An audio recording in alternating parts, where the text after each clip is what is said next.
In terms of trade,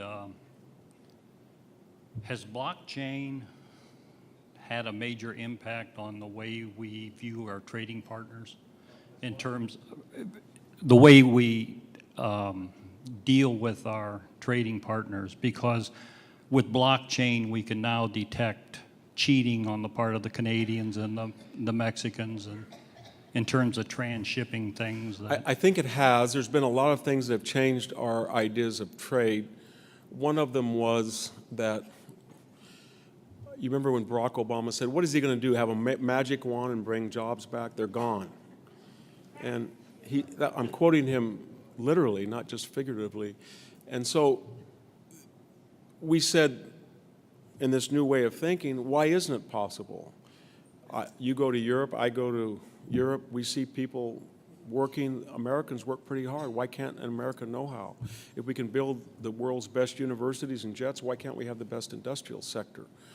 And so and we have the technologies you point out to ascertain who is cheating and who's not cheating, and why would they want to cheat if cheating doesn't matter? That's what we've been told.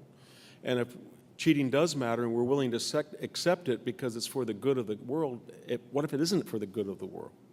What if we're just empowering the Chinese Navy in a way that we wouldn't if they had to deal according to the normal commercial protocols everybody else has to do?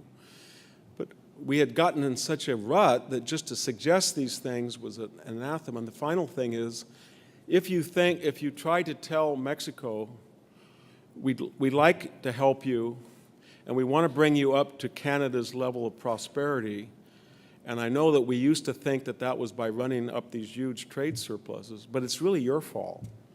You're not transparent, you don't have an independent judiciary, you don't have property rights, you don't have truly constitutional elections, and when you do, you'll be as prosperous as Canada, but in the meantime, we're not going to subsidize it anymore. And so when you start to talk like that, what mechanisms do you have other than sober and judicious diplomats met at a summit and both said it was helpful and constructive? That's what we did. And so Trump comes along and art of the deal, you know, he uses the T word, tariff. But there is no other coercion you can use except a threat to do the unmentionable.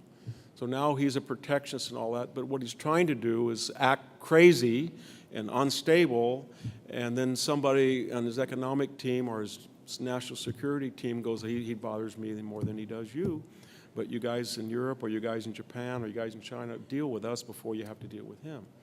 So that's what he's doing. He wrote about it. I mean, if you read Art of the Deal, Art of the Comeback, all those books, it's pretty transparent.